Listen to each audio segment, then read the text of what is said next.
I may live a double life, but it's definitely a blessed life.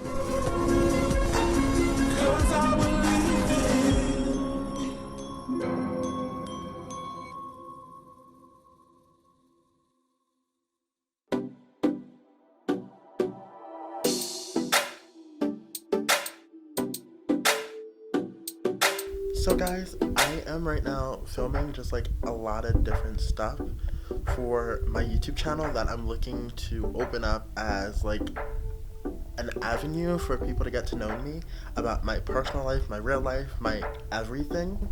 And the setup is a little bit crazy right now. It looks like a full studio up in my room. Like my bed is over here. And then look at all the cameras all set up and the lights. Oh my lord. Hi, my name is Ariana. I am only 24 years old and I'm ready to share my life. I'm ready to really just put everything out there about who I am. And I'm pulling out all the stops. So basically right now I'm just doing confessionals and talking about stuff that has been recorded and where I can give my honest thoughts on things. So let's see how this goes.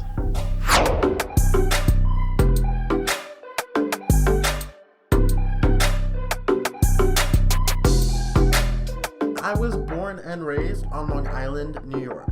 So I am actually a professional wrestler. I go by the name of CoCo Mousse, also known as the Dragazon.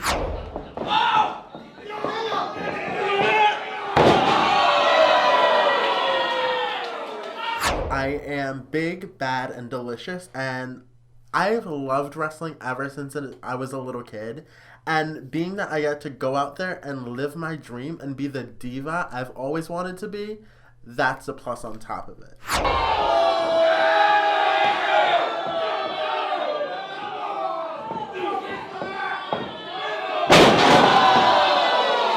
My most memorable moments of professional wrestling was when I first started watching wrestling and I was just enamored by Trish Stratus.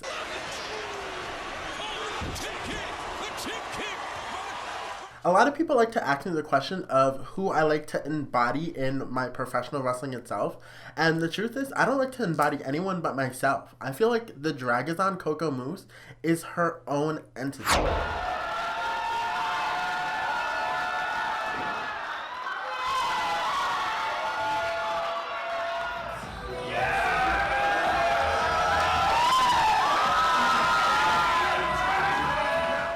That is who she is, and that's end of it. She's like a 10th wonder of the world. That's who the Dragazon CoCo Mousse is.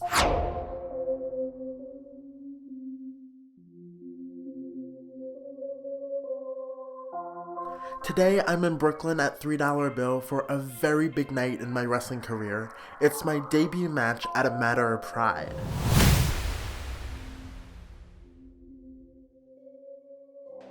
And introducing her opponent.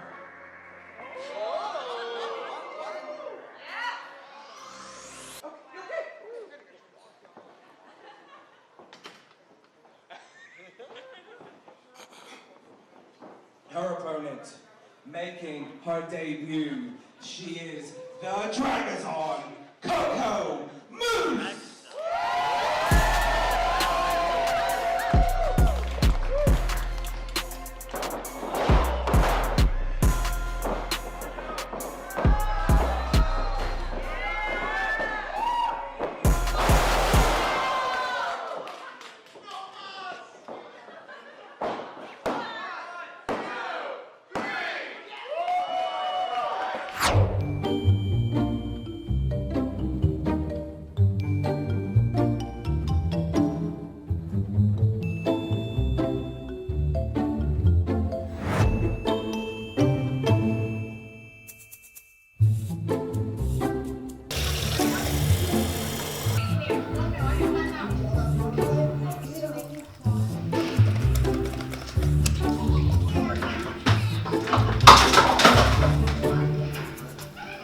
So I feel like I do live a double life a little bit because I also have a normal life outside of wrestling.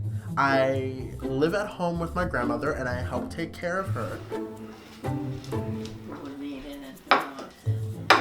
Not only am I a 9-to-5 workaholic, but I come home and I'm basically a housewife. When I'm home, I'm always helping out my grandma with things she needs to get her day started, to get her day ended, and to really make sure that she's as comfortable as possible. Not only that, but I do the dishes, I clean the bathrooms, I take out the garbage. I feel like I have no time for myself half the time, but that's my life. What's the matter, Jim? Nothing. Are you sighing over the breakfast? No, this is good.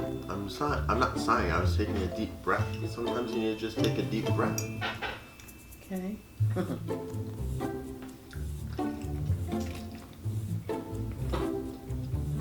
Is it weird that I still want to get presents for everyone? No, I think it's normal. Perfectly normal.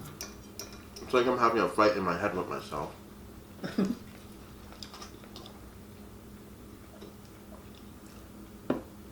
On one hand, I don't care.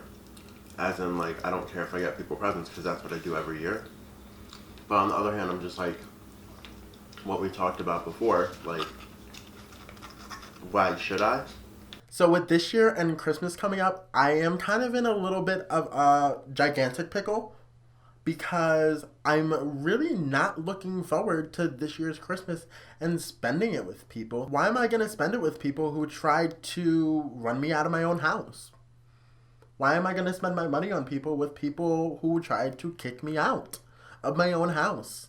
Like, I've been saving every penny to my savings account just in case. Like, imagine having the thought in the back of your head for the last year. Like, oh, someone's going to kick you out of your own house that you lived in all your life. So I've been saving every penny just in case. I really just have no sort of intuition or desire to spend Christmas with these people. Let alone spend money on them. Girl, why am I spending my money, my hard-earned money on people who don't even want me here? Go figure on that. But I don't have to. Never had to, but ever since I started working. Words out of my mouth, I was going to say never had. Exactly. I never ever had to buy each person and her family a present. Or when you were younger, I put your names to you because you Well, that's different. We were younger. We didn't have jobs. But ever since I started working, every single year I got all of her family presents. And that's the thing about it, is that you started something. I was surprised you got lost. exactly. But You didn't have to. it's I should be separating the issue with Aunt Lynn from her kids because her kids don't have anything to do with her. Oh, perfect. You answered your own. That's. Here's my thing. If you said it, you said it. So own it. I heard it. My grandma heard it. We all heard it. So own what you said. And stop tiptoeing around the fact that you didn't say it. Because the fact is, you said it. If I said what I said what I said in the moment, and I meant what I said in the moment. I will not apologize for that. But for how it made you feel, I will apologize. But for some reason, some people just have this innate complex to think that they are always right. And they can rewrite whatever history they want to rewrite. Not in my book.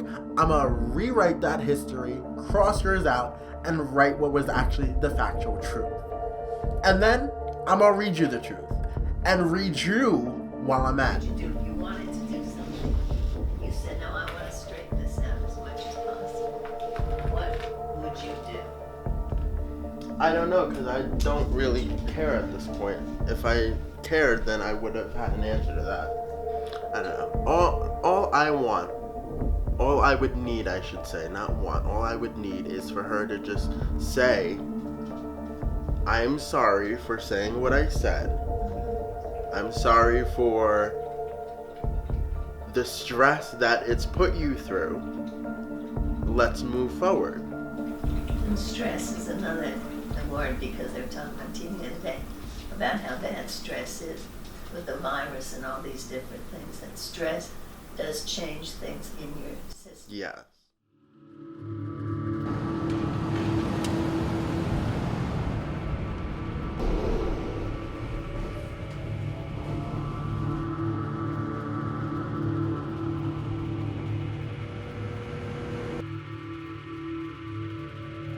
Good evening, everyone. Tonight, we're becoming crushed under a tidal wave of unfathomable numbers. By one count, over 1 million have now been infected by coronavirus worldwide since the start of this outbreak.